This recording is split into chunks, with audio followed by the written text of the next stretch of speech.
गज़ा तो गज़ा, फ़िलिस्तीन का West Bank और जेरूशलम का एक बड़ा इलाका भी लगभग फ़िलिस्तीनियों के हाथ से चला गया जा रहा है। दोस्तों, आपकी स्क्रीन पर यह रिपोर्ट है। अप्रूवल 20 साल में पहली बार दिया गया है कि 3401 नए मकान E1 एरिया में यहूदियों के लिए बनाए जाएं। जो E1 एरिया है वो जेरूशलम और वेस्ट बैंक के इलाके को जोड़ता है, यानी ये जेरूशलम है, ये वेस्ट बैंक है और इसको जोड़ने वाला जो बीच का इलाका है ये E1 कहलाता है। अब इसी E1 में 3000 से ज़्यादा जब यहूदियों के मकान बन जाएंगे तो वेस्ट बैंक पूरी तरह से जेरूशलम से कट जाएगा और गाज़ा जैसे कटा हुआ है वैसे ही ये वेस्ट बैंक कट जाएगा, जिसके बाद आपको पता है वेस्ट बैंक पर पहले से ही कब्जा जारी है और दुनिया चुपचाप देखती रहेगी। हम बात फ़िलिस्तीन को मान्यता दिलाने की कर रहे हैं, इजराइल तो उल्टा फ़िलिस्तीन के इलाकों पर कब्जा कर रहा है। गंदी नस्ल के आदमी नेतन्याहू ने जो कल कहा था कि मैं ग्रेटर इजराइल के मिशन पर हूं, तो अरब के जनकों ने सिर्फ विरोध किया है। देखिए, यह है सऊदी अरब का निंदा पत्र और यह है इजिप्ट का विरोध और जॉर्डन का स्टेटमेंट अभी आना बाकी है। ओरली उसने विरोध कर दिया है, यानी 3 अरब देशों ने नाराजगी व्यक्त की और नेतन्याहू की इस बयान का विरोध किया है और विरोध के अलावा ये झटुल्ले कुछ करेंगे भी नहीं। ग्रेटर इजराइल को दूसरी तरफ से ये भी कहा जाता है कि ये खुद यहूदियों के खिलाफ बयान है, यानी नेतन्याहू, मैं आसान कर देता हूँ आपकी स्क्रीन पर, नेतन्याहू के इस बयान को रीट्वीट करते हुए ईरान के विदेश मंत्री ने कहा कि क्या नेतन्याहू के अलावा कोई और नेता यही बात बोलता तो क्या नेतन्याहू या इजराइल के लोग इस बयान को यहूदियों के खिलाफ बयान नहीं कहते। यानी एक तरह से अंधी छूट नेतन्याहू को मिली हुई है, वो कुछ भी बोल रहा है। हजरात, 5 अल जजीरा के पत्रकारों को टारगेट करके इजराइल ने कत्ल किया क्योंकि अल जजीरा इजराइल का नरसंहार दिखा रहा था और इजराइल के लोग नंगे हो रहे थे। पूरी दुनिया में इनका खौफनाक चेहरा दुनिया को दिख रहा था और अब लोग इजराइल को पसंद नहीं करते। अब जब 5 एंकरों को, रिपोर्टर्स को मार दिया तो ये देखिए, अब गाज़ा के अंदर जो बचे कुचे पत्रकार हैं उनकी फ़ोटो को सोशल मीडिया पर शेयर करके जो इजराइल के तथाकथित पत्रकार हैं उनके ऊपर लिख रहे हैं कि अब इसे मारो, अब इसे एलिमिनेट करो, अब इसे मारना है। ठीक वैसे ही जैसे भारत में खासकर वो पत्रकार जो सच बोलते हैं और सरकार से सवाल करते हैं उनको मारना तो खैर इतना भी मुश्किल नहीं है, लेकिन जिस तरह से गिरफ्तार किया जाता है, घर पर बुलडोज़र चलाया जाता है, ठीक ये वैसे ही इजराइल में भी अब शुरू हो चुका है। जो अल जजीरा के पत्रकार अनस हैं उनके करीबी ने खुलासा किया, ये है वो वीडियो। इस खुलासे में पता चला कि उनको कत्ल करने से पहले इजराइल ने उन्हें ऑफ़र दिया अनस को कि देखो पत्रकारिता यहाँ बंद करो और हम तुम्हें सेफली यहाँ से निकाल देंगे, तुम यहाँ से गज़ा से चले जाओ। और भी बहुत सारी चीज़ें ऑफ़र की थी, लेकिन अनस तो अनस थे, अनस का ज़मीर ज़िंदा था, अरब की तरह मुर्दा नहीं। अनस ने साफ इनकार कर दिया कि नहीं, मैं गाज़ा छोड़कर नहीं जाऊंगा, न रिपोर्टिंग बंद करूंगा। जिसके बाद इजराइल ने अनस को शहीद कर दिया। इजराइल का एंकर भी अगर उसके आप जुमलों को सुनेंगे और समझ जाएंगे तो आप कभी इजराइल की तरफ पेशाब भी नहीं करेंगे, मुड़कर देखना ही नहीं पसंद करेंगे। हजरात, इजराइल का एंकर ऑन एयर कह रहा है कि मैं तो चाहता हूं कि फ़िलिस्तीन का हर आखिरी शख्स, गज़ा में मौजूद आखिरी शख्स भी मारा जाए। सुनिए। להעיף אותם, להשמיד אותם עד האחרון בהם. את מי להשמיד? את תושבי כן, את עזה? הפלסטינאים, את כולם. מה אני רואה? אוקיי. אין בן אדם אחד, אין עץ אחד, אין בית אחד, ואם הייתי יכול את הדגים בים, הייתי מרעיל, אני אומר לך ככה, בסדר? כולם אויב שם. הילד שנולד שם אתמול ברפיח, הוא אויב? ברור, הוא לא יהיה ציוני, ברור שהוא יהיה. הם לא רוצים המצרים. חוף אותם, תראה זה עובר. אני מבין את זה. אנחנו לא רוצים לשבת. מה, הייתי חולב ברפת, את הפרות מאחורה הייתי דוחף עם כבל חשמלי? तकशीफ הם היו קופצות. अल्लाह अकबर। अब ये फिलिस्तीन के वेस्ट बैंक का हाल देखिए। सेटलर्स फिलिस्तीनियों पर सिर्फ हमला नहीं कर रहे हैं, बल्कि उनको मार रहे हैं, पीट रहे हैं, उनको गिरफ्तार करवा रहे हैं, बस इतना ही काफी है। और साथ ही उनके खेतों को उजाड़ रहे हैं, उनके घरों में आग लगा रहे हैं और उनके सामानों को लूट रहे हैं।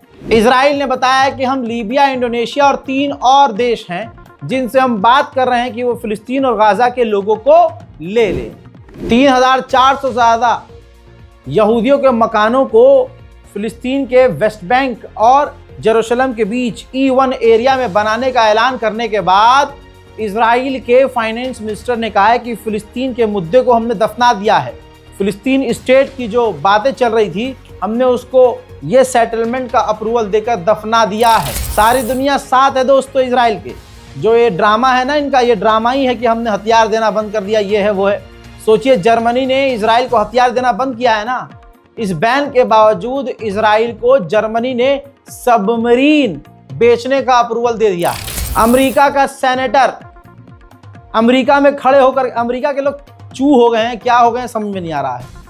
कह रहा है कि अगर हमने इजराइल का साथ छोड़ दिया तो ऊपर वाला हमारा साथ छोड़ देगा। ये देखिए। But tonight, it's late at night, Israel is in a fight for their lives. Our friends in Israel are surrounded by people who would kill them all if they could.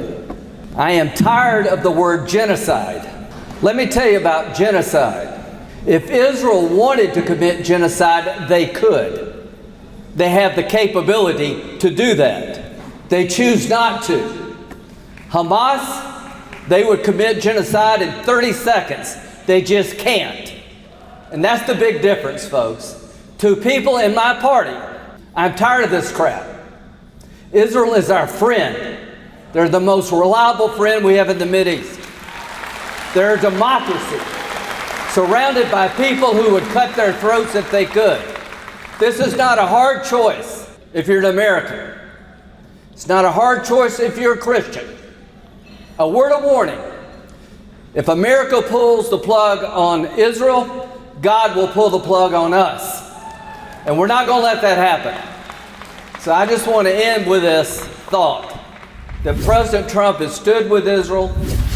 वहीं जो हमारी कोशिश है कि गाजा में पानी के tanker पहुंचाए जाएं, रज़ाग्राफी की ये कोशिश है और भी संस्थाएं हैं जिनसे हम टच में हैं, क्योंकि हालात ख़राब हैं। ये देखिए, पानी के टैंकर बमुश्किल गाजा में जो पहुंच रहे हैं वो पानी भी कम पड़ जा रहा है, क्योंकि आपको पता है गाजा के अंदर के हालात इतने बुरे हैं जितने आप सोच नहीं सकते। जो तस्वीरें हम दिखा रहे हैं आपको, ये स्टेज 1 है। तीसरी स्टेज की आप तस्वीरें देख नहीं पाएंगे, ना हम बर्दाश्त कर सकते। इजराइल के international airport Ben Gurion airport पर यहूदी एक्टिविस्ट और यहूदी लोग प्रदर्शन कर रहे हैं और नेतन्याहू के खिलाफ हैं। उनका कहना यह है कि जंग बंद की जाए और हमारे कैदियों को, यहूदी कैदियों को गज्जा से आज़ाद करवाया जाए। उधर न्यूजीलैंड के प्रधानमंत्री ने भी नेतन्याहू का विरोध किया और कहा कि इजराइल का प्रधानमंत्री बहुत आगे बढ़ चुका है। ये जो पूरे गाजा पर कब्जे का ऐलान किया है, हम इसको सपोर्ट नहीं करते और ये सरासर गलत। उधर साउथ सूडान ने इजराइल के मुंह पर थप्पड़ जड़ दिया और कह दिया स्टेटमेंट आधिकारिक तौर पर जारी करके कि इजराइल से हम कोई भी बातचीत नहीं कर रहे हैं फिलिस्तीनियों को लेने के लिए। यानी इजराइल प्रोपेगेंडा चला रहा है, झूठ बोल रहा है। यूरोपीय यूनियन के 110 पूर्व सांसदों ने यूरोपीय यूनियन से मांग की है कि इजराइल के साथ ट्रेड और बिजनेस पूरी तरह से बंद कर दिया जाए। उधर मेरे दोस्तों, इजिप्ट के रास्ते यूएई जो पाइपलाइन गाजा के लिए बिछा रहा है, उसकी ये चंद तस्वीर है, लेकिन आपकी और मेरी नज़र में यह बकवास है, क्योंकि जो सामने से बम मारकर पानी रोक दे रहा है वो इजराइल इस पाइप को क्या तोड़ेगा नहीं? क्या इजिप्ट के रास्ते से जब गाजा के अंदर मदद नहीं जाने दे रहा इजराइल, तो ये पानी गज्जा के अंदर जाने देगा Israel?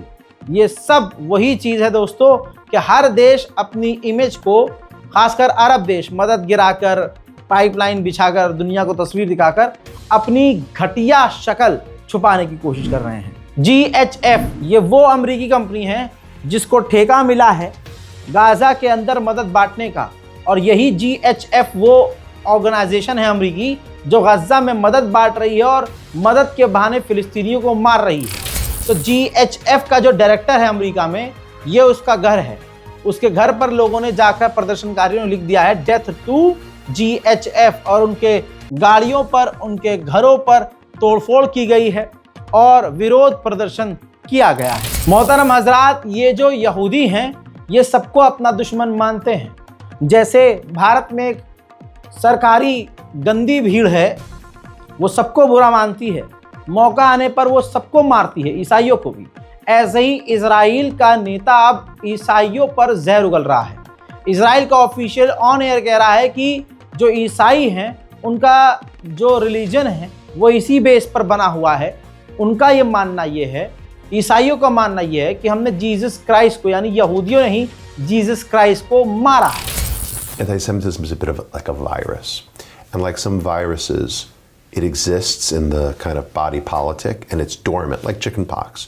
You get chickenpox as a young person, and then after the kind of inflammation subsides, it's still in you, and it can manifest again when you're older because of stress or age as shingles. Although you can get inoculated and you can prevent that from happening. So I think anti-Semitism is similar. It's like this contagion. It's as old as time, right? We face it for thousands of years. First it was, after the death of Christ, there were these accusations that the Jews killed Christ and that the Jews weren't a real religion because we didn't accept Christ, and then we didn't accept Muhammad. So you have this, the Jewish religion isn't legitimate, and that was the basis for the Crusades, which is at Tish B'Av, which remembers the expulsion. We had वहीं Iran ने दी है धमकी कि अगर E3 ने लगाई पाबंदी तो हम NPT यानी नॉन प्रोलिफरेशन ट्रीटी से बाहर निकल जाएंगे। देखना अब यह है कि आगे और हालात कितने बिगड़ते हैं, क्योंकि सुधरने का तो कोई चांस दिख नहीं रहा है। ईरान पर हमले की तैयारी चल रही है, ईरान बचाव की तैयारी कर रहा है, मिसाइलों को सेट कर रहा है और अमेरिका और इजराइल हथियारों से अपने ईरान के आसपास के साथियों को भर रहे हैं। देखना यह है कि अब आगे क्या होगा। गाज़ा के हालात बद से बदतर हो रहे हैं, लिहाजा मदद के लिए हम जो कोशिश कर रहे हैं उसमें आप इस बारकोड का इस्तेमाल करके मदद करना चाहें तो कर सकते हैं, ताकि हमारी मदद और मजबूती से गज़ा में पहुंच सके। मेहरबानी करके हमारे चैनल, हाथ जोड़ रहे हैं हम आपके सामने, हमारे इस चैनल रज़ाग्राफी अनस्क्रिप्टेड को सब्सक्राइब कीजिए। अपने दिल से पूछिए, जो कौम की, जो मजलूमों की आवाज़ उठाता है, जो चैनल पिछले 5 साल से फिलिस्तीन गज़ा को सबसे आगे रखता है। हिंदुस्तान का कोई यूट्यूबर जब फिलिस्तीन के बारे में बोलता नहीं था, मैं फिलिस्तीन के लिए लड़ रहा था, हमारा चैनल फिलिस्तीन के लिए लड़ रहा था। ऐसे चैनल को अगर आप सब्सक्राइब तक नहीं कर सकते तो किस मुंह से आप ये कहते हैं कि हम फिलिस्तीन के साथ हैं। चैनल को सब्सक्राइब कीजिए, हमारे इस रिपोर्ट को शेयर कीजिए, दुआओं में याद रखिए। जय हिंद।